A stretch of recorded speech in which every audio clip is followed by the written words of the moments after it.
Hey everybody, this is Dave Cohen on Guitar Tales with another fireside chat. This is a first ever for us and we're really excited about it. We have Helena, who is a bass player. You are our first bass player. Thanks for joining us. Oh, you're welcome. I'm happy to be here. Thank you for having me. And you are pulling yourself away from your kids for the first night of Hanukkah. We're taping on December 10th right now. So happy Yeah. Hanukkah. Thank you very much. Thank you. Thank you. It feels good. Mommy could use a little alone time away right now. So this is good timing. No, and I feel badly because I didn't give you time to make yourself a tequila your drink of choice. That's okay. Maybe I'll have a drink after this. I Yeah, think I see, will. I'm apropos for the times, Nice. but Corona. I usually drink wine on the show, but I didn't feel like opening a bottle. So I can't wait to get into the show with you because we've been taping for about a year and a half now. We probably have about 25 episodes. We've had people know how to play bass, but we've never had a real bass player on the show. So we're honored and thankful and grateful. Oh, thank you. Thank you very much. And your full name is Helena Holmes. Yep. People can find you by Googling. I found this out. You have to add the word bass to your name because there's a few other people with your name floating around out there. I saw. Right, right. Yeah. Yeah. If you search for Helena Holmes Bass, I have a YouTube channel, I saw that. which I've been trying to grow. Um, and all of my videos I make public. So trying to get my name out there a little bit, and I've had some success more on Facebook. YouTube's a little bit. There's a lot of people that have YouTube channels. So Yeah. Facebook, we find on our show, we might hit, 15,000 people on a show, and it's also on YouTube and it doesn't touch nearly that many people. yeah, Yeah. yeah, yeah. Yeah. There are ways to get it out there. I've figured out there are campaigns you can do. You can spend a little money, Right. um, but yeah, social media and Facebook is a good way to get out Right. there. Because I don't think people surf YouTube the way they surf Facebook. It's not, I mean, I do it a little bit, but I think Facebook sort of tells me what it has figured out I want to see and hear, Yeah, and not as yeah. much. YouTube has figured out that I like Ancient Aliens, though.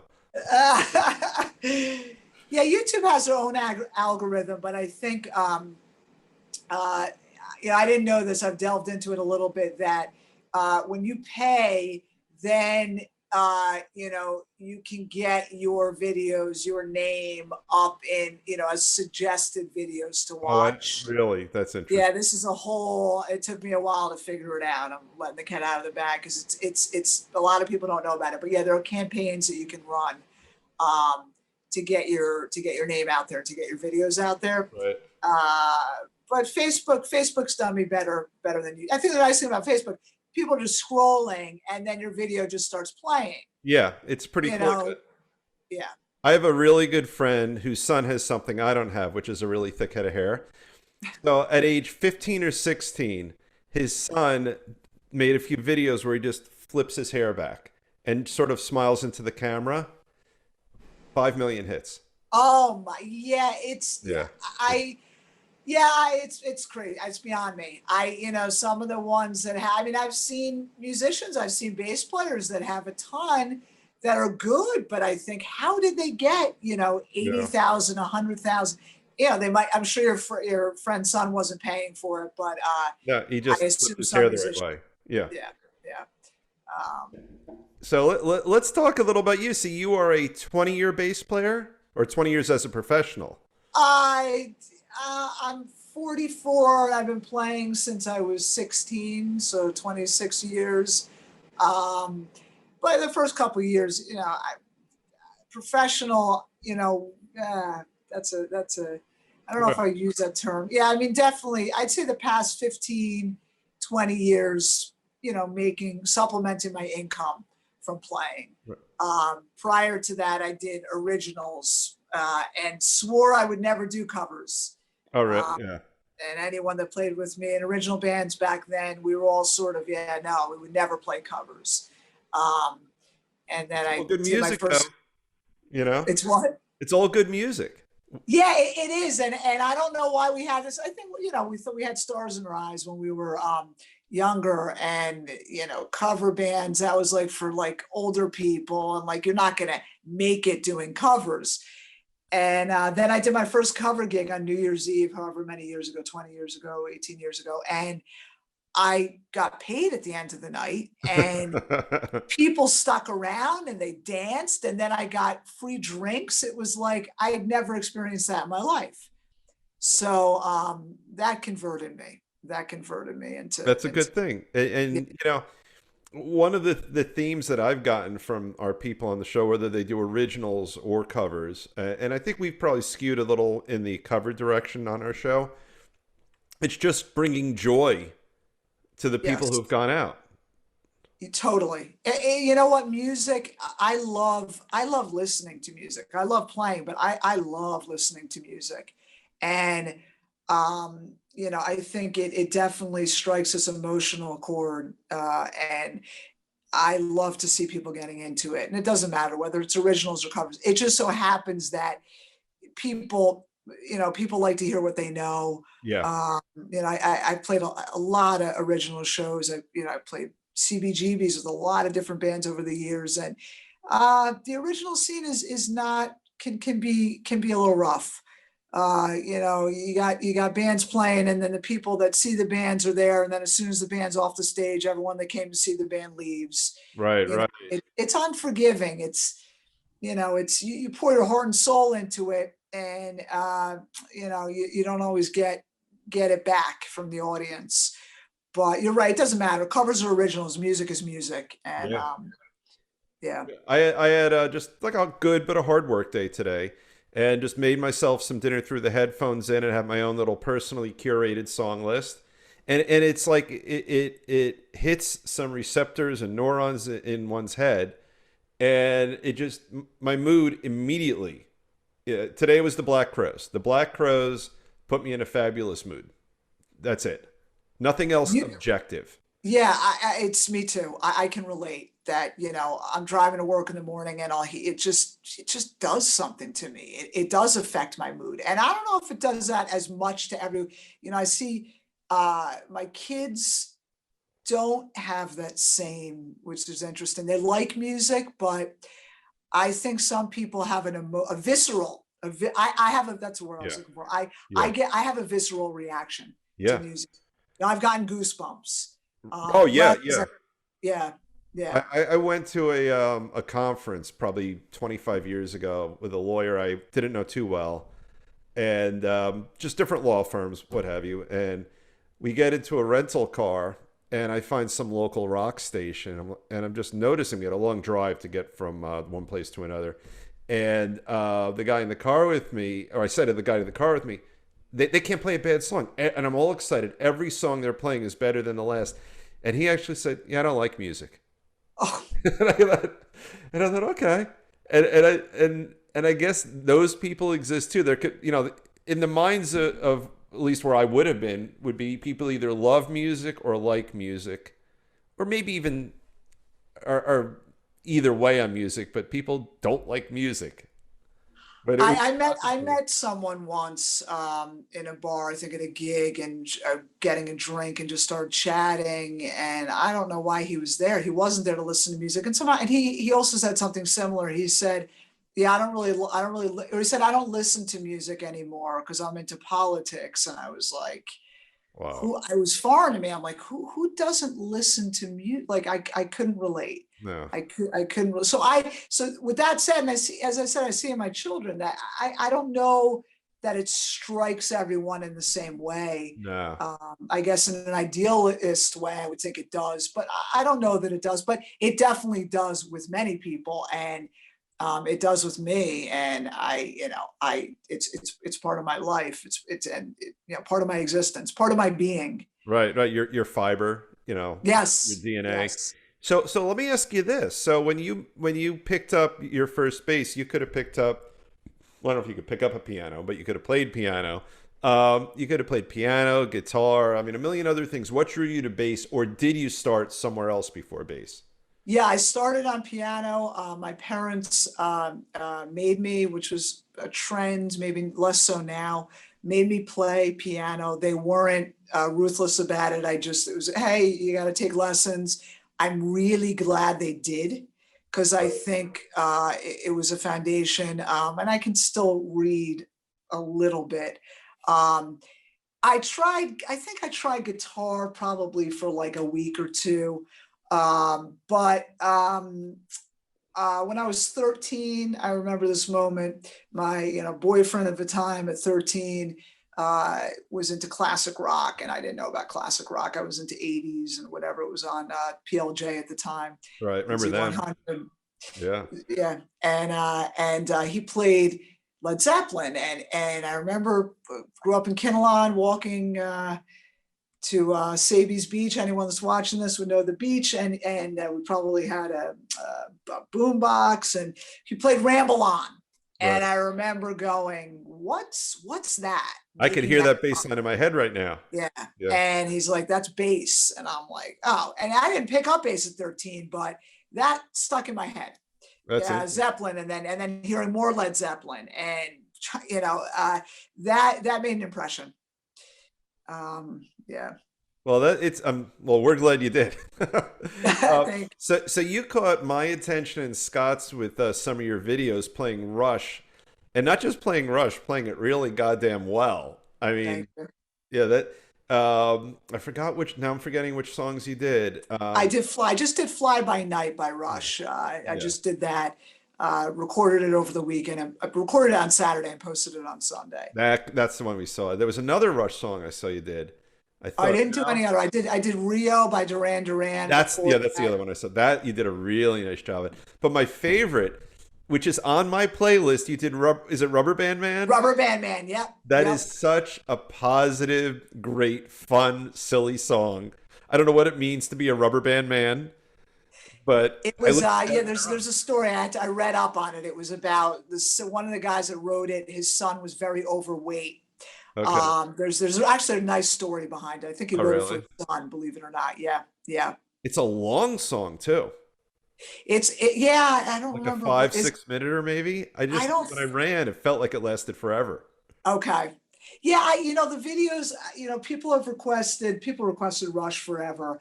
Um, I hope I'm not gonna, people are gonna be screaming when I say this. I don't love Rush, but I like Those the are no kidding. song. No I kidding. like Fly By Night. Yeah. Rubber Band Man, I don't even remember the name of the band that The did Ohio that. Players. Or the Ohio Players, was it? Oh, I no, I don't think. I think they think. wrote it. Rubber. But there's random songs that I don't necessarily love the whole catalog, but I Right. love Right. the song. I will never cover most of the songs I do videos of. Right. So it's really just sort of like a passion to do these videos and to get into these songs. Yeah. And so as we were watching it, and I have to ask Scott and I both talked about this. Your bass is pretty much at your ankles. Like you play. I don't know how you do it. It's really cool. But do you do that for effect, or is that where you're most comfortable? That's where I'm most comfortable. Yeah, it was a little, it's gotten a little silly. Some of my videos, and then my friends are sort of sticking up for me, or people are like, why don't you try raising the strap? And, sort of implying I'm not doing it right. No, I'm pretty much self-taught. I took 2 bass lessons in my life, and I don't want to mention the bass teacher, amazing bass player, not a good teacher. You can be great at something and not be a good teacher. Right. I just fell into it. It bothers my wrist, my right wrist, to play it higher. Okay. It just bothers my wrist. It just feels really comfortable. I don't, knock on wood, I don't have any pain. I don't have any wrist issues or shoulder or back Yeah. um, and I'm doing all right. So I feel like, well, I don't know that I don't really want to get into bothering my wrist and trying to change. So no, the long answer, short end, I don't do it for effect. It's really cool. And now I didn't watch enough to know of the different styles that you might emulate. But do you do any slap? Are you into that at all? I'm not very good at it. I can fake it a little bit. And if By you watch me, plucking? oh, that's cool. But yeah, I never put in the time. I never had really a reason to, or a motivation. Right. I can fake it a little bit. I don't know. I've gotten to this point in my life, Dave, where people are like, try raising the straps, try playing with the pick, and it's like, well, I've got kids. I have a job. To get really good at anything, I don't care. 10,000 Tennis, hours yeah. over the, yeah. I don't have a time, and I'm not motivated enough to go, okay, now I'm going to get good at slapping. Um, Well, plus so that's a very specific thing. Like if your main the centerpiece of what you enjoy, say, is rock, right? I mean, unless you're the Red Hot Chili Peppers or funk, straight out funk, where's the need? I mean, I'm sure you can infuse your music a little, and I love listening to it, but most rock music that we all enjoy does not have slap in it. right.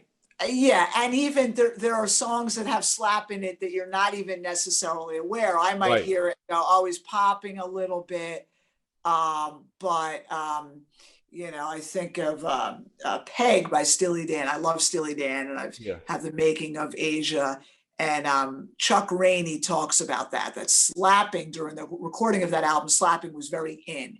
Right. And Donald and Walter did not want slapping on their album. They didn't want just like the in thing. They wanted Right. to do Right. it better. So I don't know if you've seen it, but so he talks about being in the studio and he's playing bass and he just turns his chair and the partition was enough where they couldn't see his hands. And the chorus of Peg, he slaps it. And they never knew. They Oh, never that's knew. hysterical.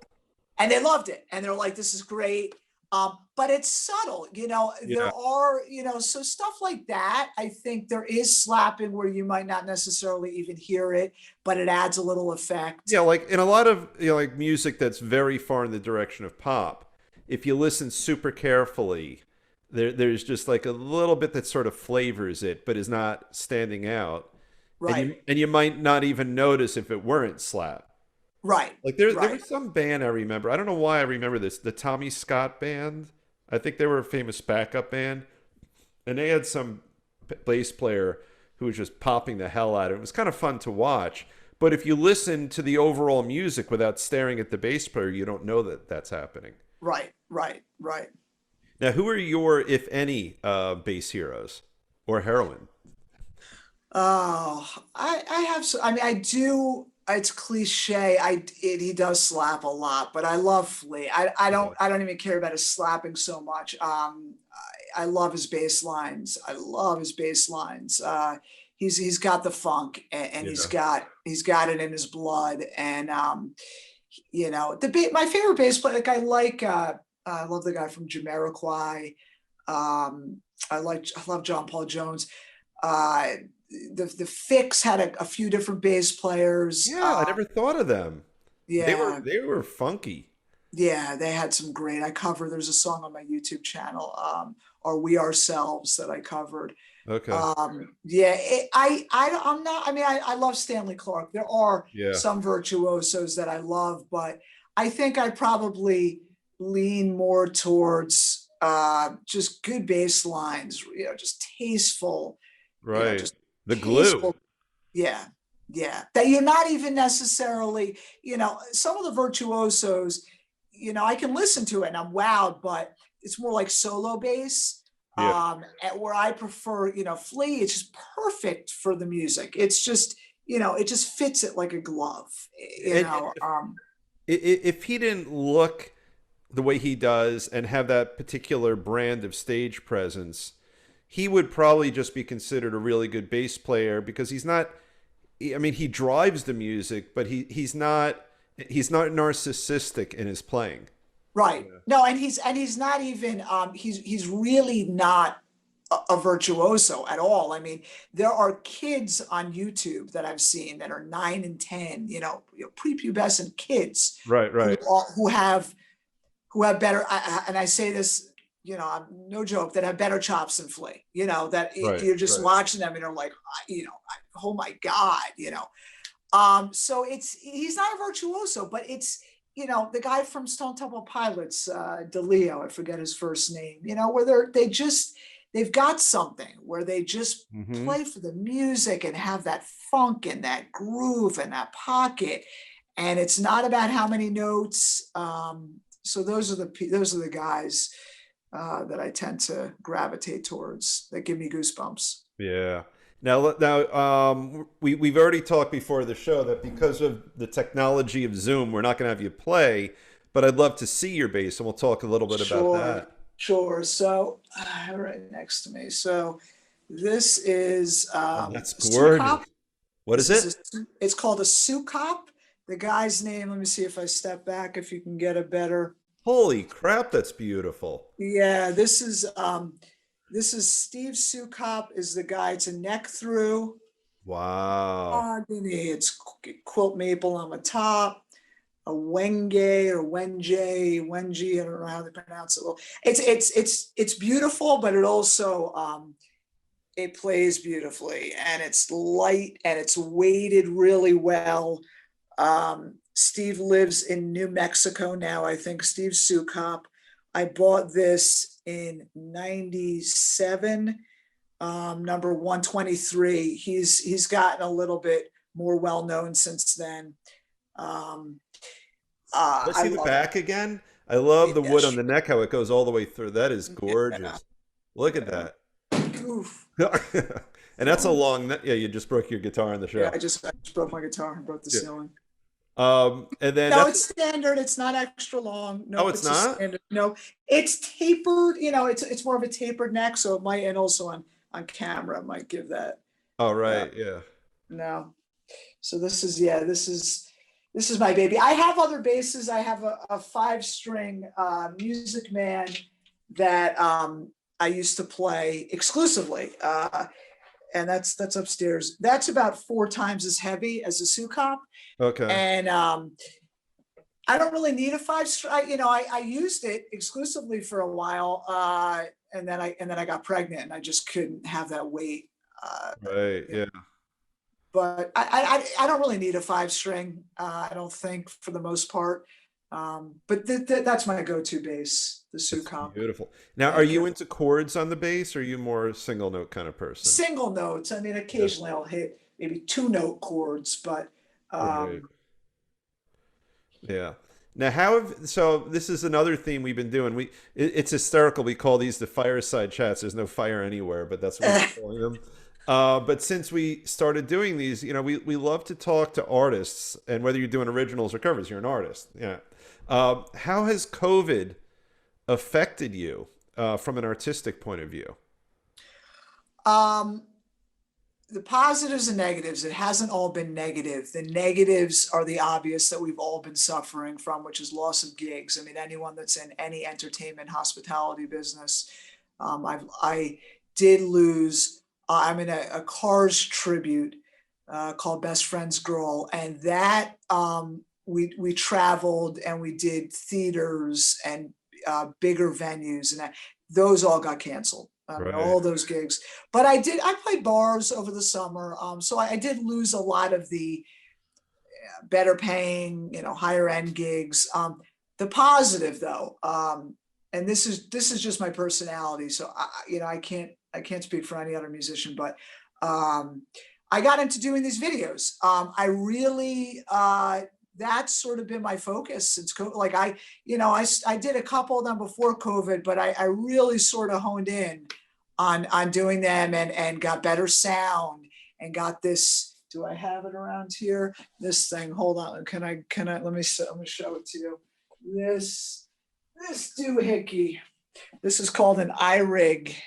And this is I go, believe it or not, go direct into my phone. So the Really? videos that yeah, so the videos that you see is just me going into my phone. So that's what COVID's done. I think I've gotten better as a bass player. I've gotten, yeah, I don't know. I've gotten into doing the videos, better sound. Yeah, and I don't think I would have done that if Right. it hadn't happened.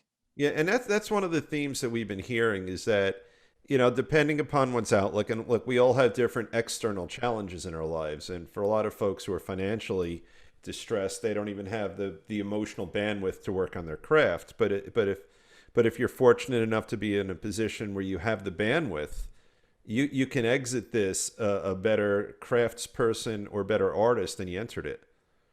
Yeah, I mean, for me, but that's, yeah, I mean, I think that's sort of my personality though too. Like when I just, if things are not going well, whatever, then I sort of find out a way to make them better and to do what I can do to improve my situation. So, um, yeah, I feel fortunate. I have space that I figured this out.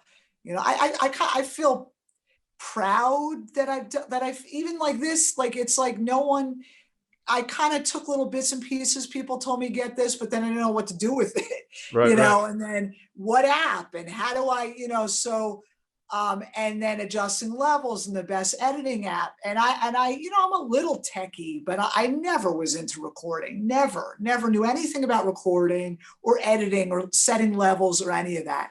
And I've taught myself. So I feel there's a sense of pride in, having done that over the past 9 months. Well, I mean, the videos look really good and they sound really good. And Thank you. like your mix between the track you're playing along with and what you're doing is the right mix.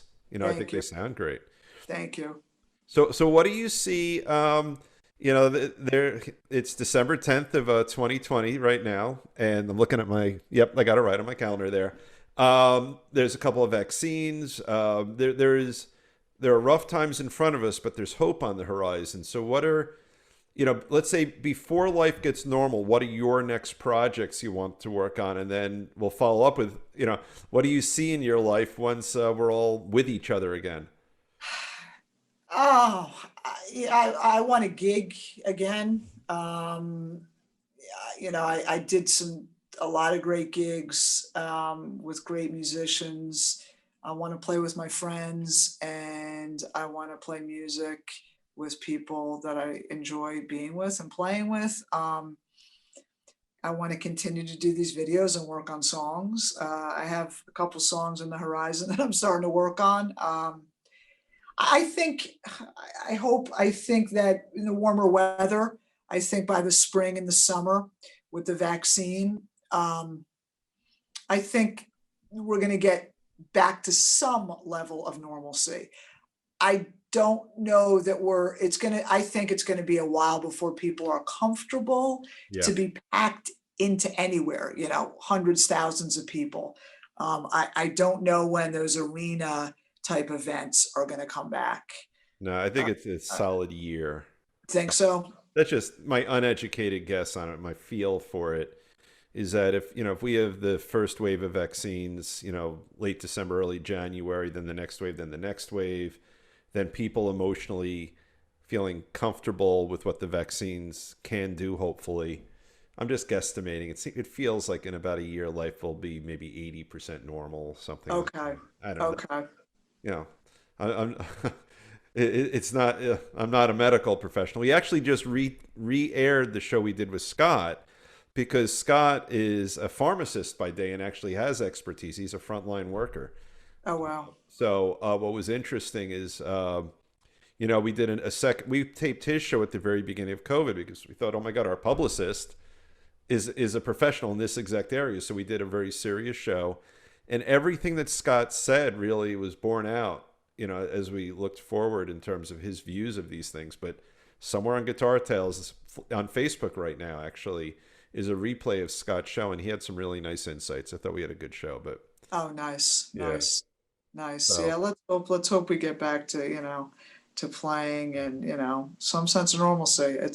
I'll tell you what, if nothing else, what this taught me was to appreciate things more, to appreciate gigs, pre-COVID, you know, yeah, there was definitely gigs I did, same old songs that I played 1,000 times and I don't want to play these songs again.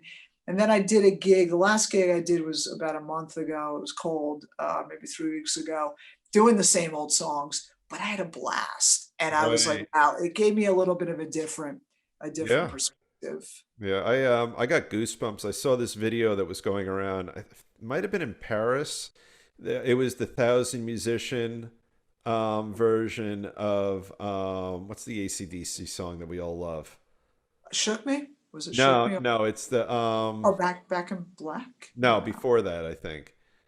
It's Uh, Thunderstruck. oh, okay. Yeah, I Is think I it like saw. Thunder? Yeah. 1,000 musicians playing at once in a crowded stadium. Maybe And I didn't see it. I don't think I did oh, see I'll it. send it to you. It's really cool, but it's even cooler now to watch it because you have everyone's jammed in together and they're happy and they're all, there must be like 200 guitar players, is probably 100 drummers. And it's cute, but the positive energy is just flowing through the stadium. I Oh, think nice. it might have been Thunderstruck. It might have been a different song, but it was AC/DC. I forgot which song.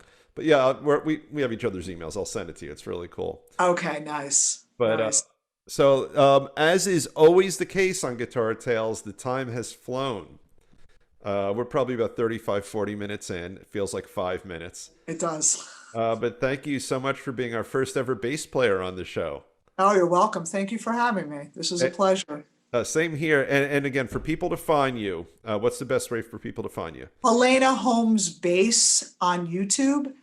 And Facebook, if you look up Helena Holmes, there's my profile picture is me playing bass. If you look up Helena Holmes Bass, though, you should be able to find me Yeah, I across. found it was very easy to find you. Well, thank you again. And I'm going Yeah. to hit stop on the recording. But again, happy Hanukkah. Thank you. You too. Thank you. All right. Have a great night. All right. You too. All right. Bye bye.